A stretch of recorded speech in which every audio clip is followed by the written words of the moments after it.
Rajuters, selamat bertemu kembali di channel YouTube saya, Rosa Galeri Rajut, merajut dengan sepenuh hati. Kali ini saya akan berbincang cantik dengan seorang perajut yang sungguh luar biasa. Namanya Mbak Ririn Binar Buana. Nah, beliau dikenal dengan tutorial YouTube-nya di YouTube dan juga workshop online-nya. Yuk langsung kita ngobrol aja dengan Mbak Ririn seputar rajutan. Hai Mbak Ririn, apa kabar? Halo, kabar baik. Iya, sehat. Terima kasih ya sudah mau gabung di channel YouTube Rosa Galeri Rajut. Terima kasih. Iya, Ririn. Ya pertanyaan klasik deh. Sejak kapan Ririn mengenal rajutan, merajut ini? Merajut awalnya di usia sekolah dasar, kakak ya. Tapi benar-benar saya tekuni baru sejak 2017 Kak Rosa masuk FB gitu. Iya. Kalau dulu itu bantuin ibu jualan rajutan, dimasukin ke baby shop. Iya. Memang ibunya Ririn itu perajut juga. Iya, ibu angkat sebetulnya. Tapi beliau itu kakak kandung saya. Tapi merawat saya sejak saya bayi gitu. Jadi saya panggilnya ibu. Panggilnya ibu. Usia kami selisihnya hampir 30 tahun. Jadi ya agak jauh ya itu selisihnya. Iya, padahal kakak kandung. Iya, 12 bersaudara, saya bungsu, beliau nomor 3. Oh iya. Ya, beliau guru saya. Iya, mudah-mudahan jadi amal jariah beliau di amin. Jadi sampai sekarang tetap merajut untuk baby ya? Iya, untuk kelas saya beberapa kali ganti-ganti sih, tapi yang paling banyak memang produk untuk bayi. Iya. Tapi merajut yang lain juga kan? Nggak hanya baby saja? Iya, dress dewasa, tunik seperti itu, kardigan. Kalau yang lain standar lah, paling tas, dompet, saya juga kerjakan. Tapi memang ke sana mungkin kebiasaan dari dulu awal saya mainnya wearable mungkin ya. Iya, seneng ya merajut itu. Kemudian terjun ke workshop online itu awalnya gimana? Awalnya the power of kepepet. Seperti itu kan. Iya, tahun 2017 saya mulai coba posting di Facebook ya, belum punya haskar banyak. Karena kan zaman dulu memang nggak ada FB, nggak ada apa. Saya coba posting haskar pertama saya, pesanan teman di Sumeneb, dan itu ternyata pembuka rezeki saya di situ. Iya, dia reorder lagi, beli baby dress lagi, dua seperti itulah. Getok tular istilahnya kalau orang Jawa. Kemudian lebih luas lagi orang-orang mulai mau pesan ke saya. Dan di bulan ke-7 saya memulai merajut itu, saya memberanikan diri untuk buka kelas Kak Rosa. Oh ya. Karena memang kalau orderan kan kita nggak bisa ngarepin buat setiap kali ada ya. Saya coba berpikir untuk survive lah, terus terang tercetuslah ide kenapa enggak ya, pesanan-pesanan yang kemarin orang kayaknya demen deh. Saya buka aja saya tulis pola diagramnya ala-ala saya sendiri. Saya bikin video, terus terang belum becus gitu. Pakai tripod belum bisa, nengler kanan, nengler kiri, HP saya yang loncat akhirnya pecah, seperti itulah. Kayak gitu, akhirnya saya memberanikan untuk percaya diri dengan pola diagram saya. Tulisannya gede-gede, begitulah saya bikin. Iya, dengan warna-warninya saya formulakan sedemikian supaya lebih ini, dan alhamdulillah banyak yang istilahnya buta baca pola, akhirnya mereka mulai mulai tergugah untuk lebih ngerti gitu. Kan biasanya video kan gerakan tangan mentornya yang diikuti, kalau ekstra untuk belajar seperti itu. Ya.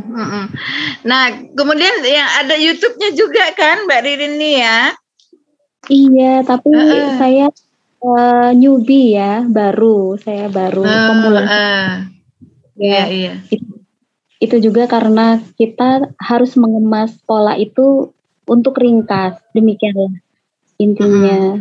Kalau video dengan durasi yang ada, memori untuk ponsel yang saya punya saat itu tidak memungkinkan, sehingga kalau di YouTube kan hanya kita bagikan link, lebih praktis aja. Dari situlah saya seperti dipaksa keadaan untuk belajar, padahal saya ini kan gapteknya parah, Kak Rosa. Sama lah semua, biasanya mama itu biasanya gaptek deh. Dan ini tadi diundang Kak Rosa, satu kebahagiaan tersendiri buat saya. Terima kasih. Iya, itu nunul dulu yang mana?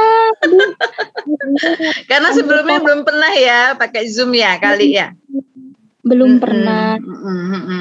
Tapi selalu harus ada yang pertamanya gitu loh. Ya, terima kasih. Belajar Zoom yang pertama juga kan, saya juga dulu begitu deh. Iya. Terima kasih. Nah, kalau misalnya WSO itu berapa banyak satu kali materi itu berapa banyak pesertanya? Untuk di awal sekali saya masih ingat, saya mentargetkan untuk diri saya sendiri itu nggak muluk-muluk ya. 20 aja deh, 20. Karena saya juga belum terlalu yakin dengan kemampuan saya sendiri. Istilahnya orang kalau tatap muka itu masih demam panggung. Ini kira-kira kalau diagram yang saya buat dengan pola seperti ini, mereka bisa bikin nggak ya? Mereka nanti ngerti nggak? Itu saya masih belum yakin. Ternyata setelah saya lempar pola A, pola B, karena kan ada beberapa bagian, ternyata kok ada yang store Mbak koreksinya seperti itu. Sejauh ini saya happy gitu. Oh, ternyata apa yang saya transferkan ke mereka bisa menerjemahkan.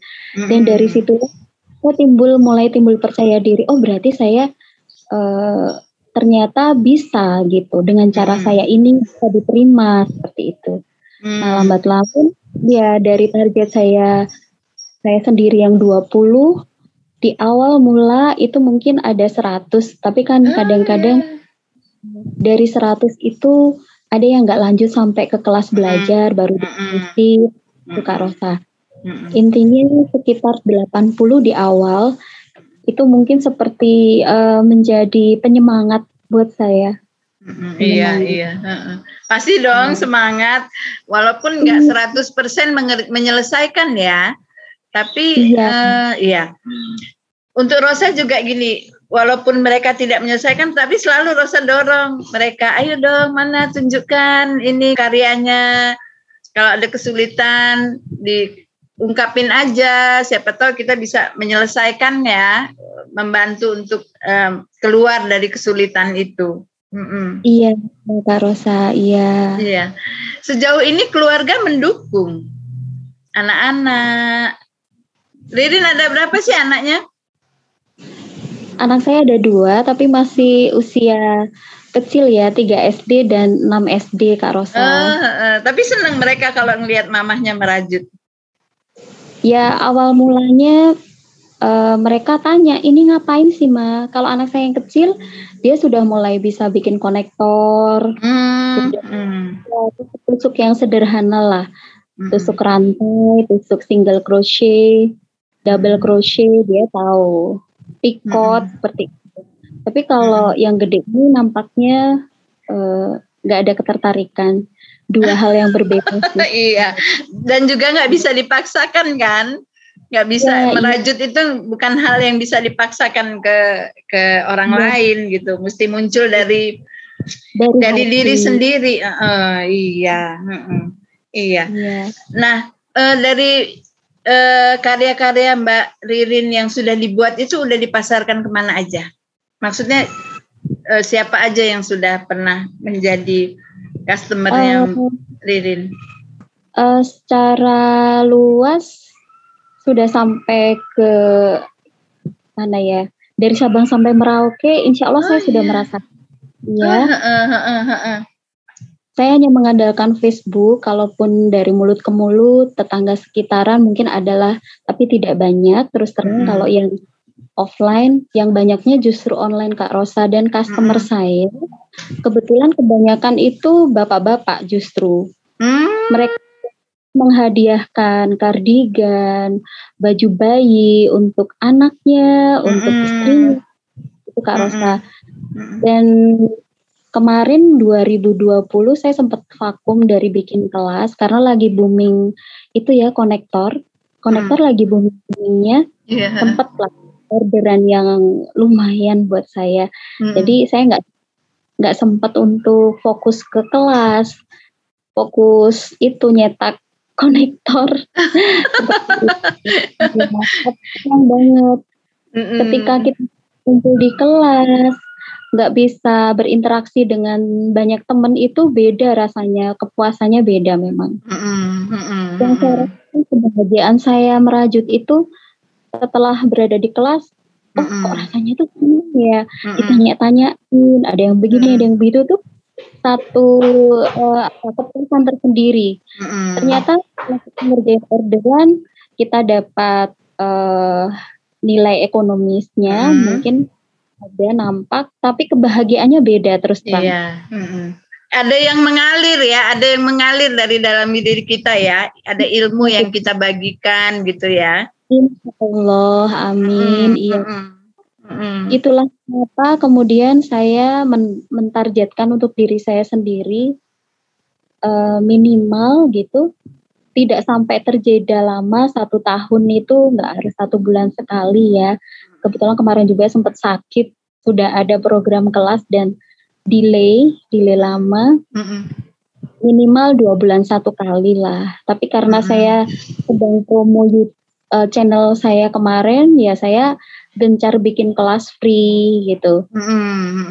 Biar orang minimal kenal, kan channel baru, kalau nggak woro-woro, nggak di speaker kan orang belum tentu nengok gitu kan. Iya. Kesulitannya apa aja kalau misalnya kita sedang berbagi lewat workshop online itu? Apa yang Mbak Ririn rasa agak sulit gitu untuk ini kan? Yang lebih sulit itu yang saya rasain ketika teman-teman kan selalu ada pergeseran. Jadi mungkin di tahun 2018 saya akan ketemu dengan para pemula karena pola saya nggak susah lah ya untuk pemula itu welcome. Ketemu pemula di tahun 2018 sekian banyak. Kemudian saya buka kelas lagi di 2019, sudah berubah lagi. Mereka yang awalnya pemula sudah makin pintar. Tanya makin banyak, ikut kelas dengan berbagai macamnya, kan masing-masing dari kita punya ciri khas ya Kak Rosa. Selalu menambah upgrade ilmu seperti itu. Kesulitannya ketika saya terjeda lama, saya ketemu orang-orang baru lagi, dan itu tentunya tidak akan pernah sama seperti euforia pertama saya buka kelas kayak gitu. Kesulitannya ya namanya orang ya, kadang-kadang kita sudah sering menjelaskan dengan sedetail mungkin, bahkan kalau ini problemnya untuk kelas free ya, masih selalu pertanyaan klasiknya diulang-ulang lagi. Ngomong emak-emak ini sebetulnya lebih susah saya rasakan kadang-kadang di titik ini. Tapi silakan tangannya. itulah tantangannya ketika mereka sudah seperti ngeblend dengan kita, dengan kelas kita, terbiasa dengan cara kita, akhirnya mereka juga berusaha adaptasi. Sama-sama lah kita, oh kalau si A ini tipikalnya begini, oh kalau si itu tuh begini. Kita juga berusaha mengerti, dan mereka juga insya Allah dengan apa ya, tekad kita, ketulusan kita, mereka juga maulah ngertiin gitu. Maksudnya sama-sama gitu. Ini asik aja sih Kak Rosa. Ya, seneng aja ya kalau udah ketemu teman-teman perajut itu ya. Apalagi di grup, oh ada yang cerita ini, cerita itu. Tambah seru jadinya ya. Apalagi kabar buat seorang ya katakanlah mentor. Jika kita mengajarkan satu pola dan kemudian mereka mampu mengerjakannya dengan baik, mereka dapat orderan atau bahkan reorder lagi itu, Allah banget ya Allah. Iya benar. Ikut merasakan bahagianya. Iya benar. Ya, kadang juga kebahagiaan seorang mentor itu bisa berlebih ketika kita mencontohkan, semisal saya membuat topi semacam ini dan mereka akan eksekusi dengan hasil yang jauh lebih cantik dari yang saya buat. Itu, aduh, ya Allah bangga banget kita. Kok dia pinter ya, kok dia itu inovasi juga, dia pakai warna ini, disambung dengan benang curly ini atau apalah, kok jadi cantik banget. Kadang-kadang dari peserta juga menginspirasi teman-teman yang lainnya di kelas. Itu yang luar biasa. Dan itu kita lebih lagi bahagianya kan Kak. Iya benar, berlipat-lipat ya bahagianya ya. Selain ilmu kita mengalir dengan sempurna karena mereka kan dapat orderan itu kan. Iya. Kita juga terus mencari ilmu yang lain lagi juga kan. Oh sudah ini selesai, ini harus yang lain lagi, harus kita juga jadi kreatif juga kan. Ya betul sekali. Terlebih belakangan banyak ya bertaburan di kelas-kelas, bertabur sponsor seperti itu juga jadi dampak yang luar biasa. Walaupun mereka tahu tidak akan setiap dari mereka mendapatkan hadiah, tapi tetap antusiasmenya besar karena iming-iming itu tadi, dan itu juga menyenangkan lagi buat mentor gitu. Iya benar Mbak Ririn. Kan kita nih kalau sebagai mentor itu kan harus selalu kreatif ya.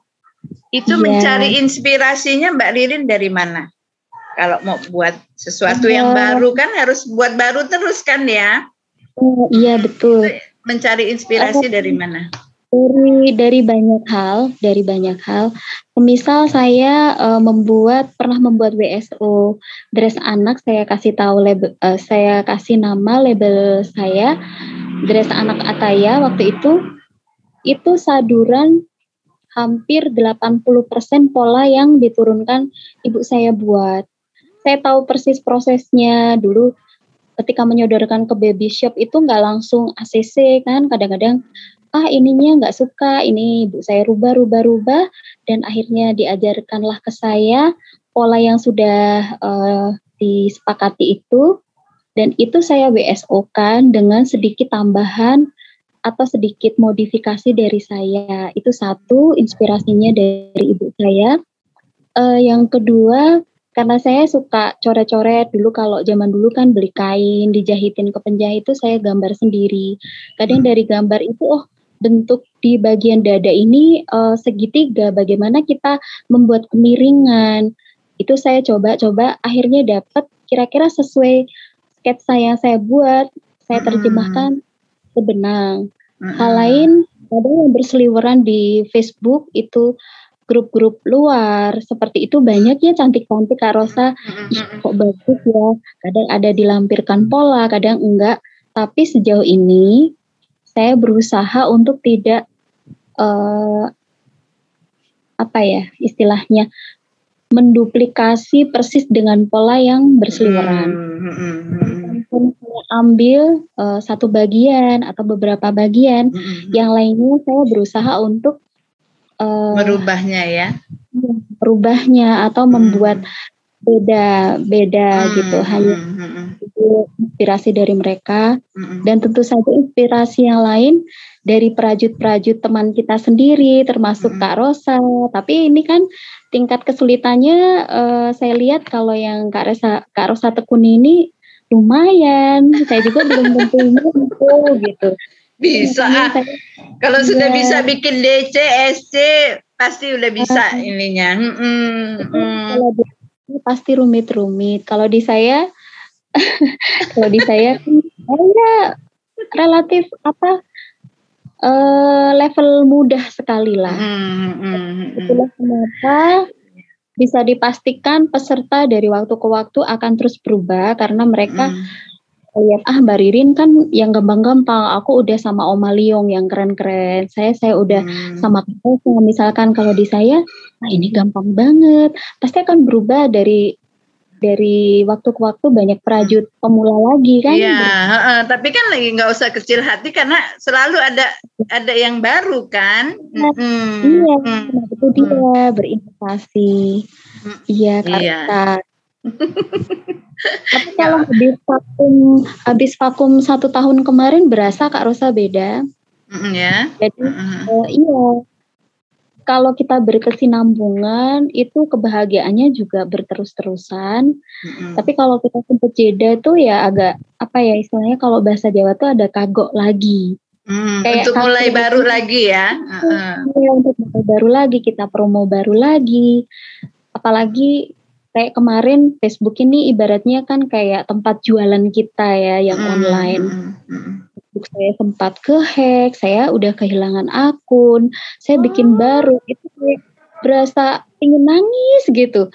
Tapi lama-lama pindah rumah dengan Facebook rumah dunia maya yang baru ini, lama-lama dirasain, oh ya enak juga kok. Mencari jejak teman-teman yang lama, add pertemanan, seperti itu saya lakukan, termasuk ke Kak Rosa. Nah, sampai sekarang masih itu masukin ke baby shop? Kalau ibu saya dulu kan tinggalnya di Ambarawa, memang Ambarawa ini kayaknya tempat, tapi zaman dulu Kak Rosa ngomong-ngomong kan benang cuma ada benang siet itu ya, wool. Akrilik yang lokal itu kan ya, sama benang, kalau sekarang benang jala deh yang putih-putih itu. Oh iya. Ya, tapi biasa ibu saya bilangnya benang kuntul karena mereknya yang disebutin. Iya. Bikin doi kecil itu. Iya. Kalau sekarang kan yang online benang-benang cakep-cakep banyak. Yang penting ada ininya aja. Benang lokal maupun import bagus-bagus sekarang kan? Iya benar. Itu yang dipakai cantik sekali. Iya. Ini 3 hari lo ngebut begadang terus saya. Keren banget. Demi untuk collab sama Pak Har ini. Iya. Terus mudah kok ini kalau udah bisa bikin DC, SC, rantai kan hanya rantai-rantai DC, SC gitu aja. Apalagi ininya kan cuma jaring-jaring aja tuh, rantai-rantai aja. Yang bikin bagus itu karena warnanya ini. Dan mungkin detail itu dia ada di kurva-kurva bagian bawah yang ininya. Ini sih sudah tahun berapa ya saya buat ya ini. Ini yang ini baru lagi nih, ini saya ini karena di grup saya iseng-iseng kan, kalau yang mau buat kerudung nih ininya polanya begini. Oh, udah mau. Oh iya dong. Mau Bu Rosa. Akhirnya saya buat lagi. Terpikir mau ini nih bikin podcast ini. Langsung aja buat. Wah, begadang 3 hari. Akhirnya memuaskan. Nah, ada pesan-pesan nggak untuk perajut-perajut Indonesia, baik perajut pemula, senior, pokoknya untuk perajut deh. Iya, keaneka beragaman rajutan ini kan sangat banyak. Seiring berjalannya waktu, pasti kayak saya, kayak yang lain mungkin juga akan off.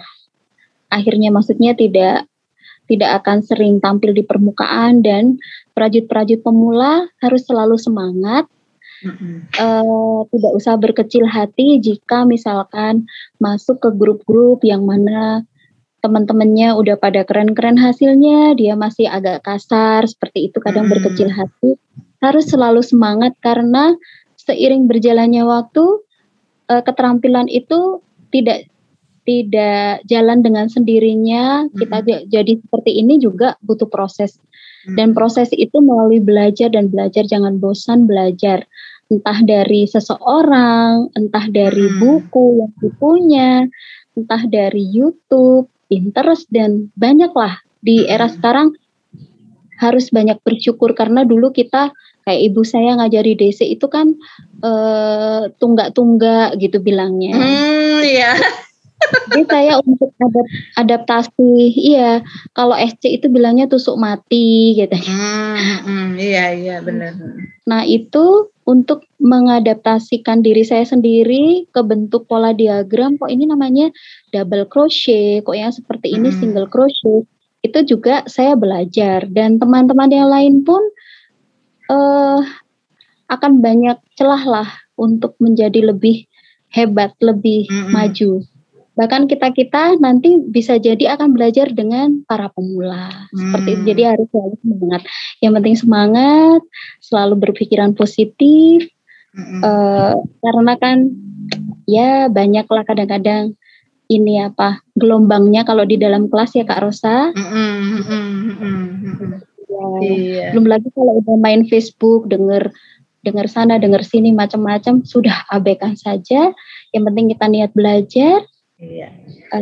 Mudah-mudahan ketemu guru yang tepat. Nih Kak Rosa prosesnya.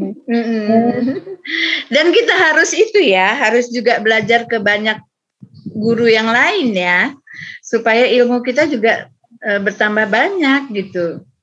Iya Kak Rosa. Tapi kalau misalkan memang kadang kan dari buku juga sudah banyak ya, dari buku ini itu. Cuma kalau kita kadang-kadang belum pernah masuk kelas ini nggak ngerti suasana di kelas tuh sebetulnya seperti apa sih.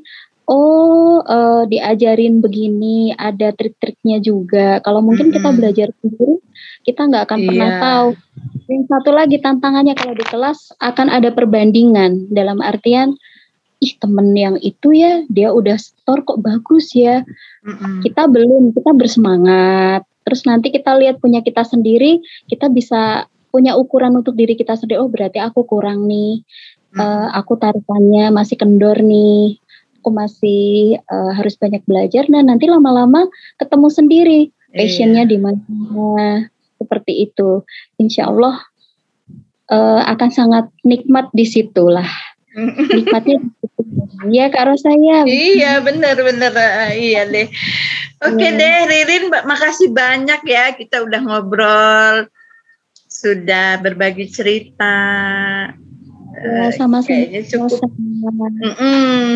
cukup pertemuan kita. Mungkin lain waktu kita bisa sharing lagi, kita bisa ngobrol cerita lagi. Iya. Salam untuk keluarga, untuk anak-anak, untuk orang-orang di sekitar. Ya, oke. Iya.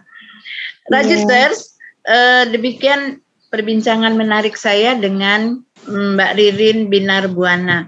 Kiranya perbincangan ini bermanfaat untuk kita semua, untuk prajurit atau siapapun yang menontonnya. Terima kasih atas perhatian dari teman-teman semua untuk menonton channel saya ini. Oke, bye.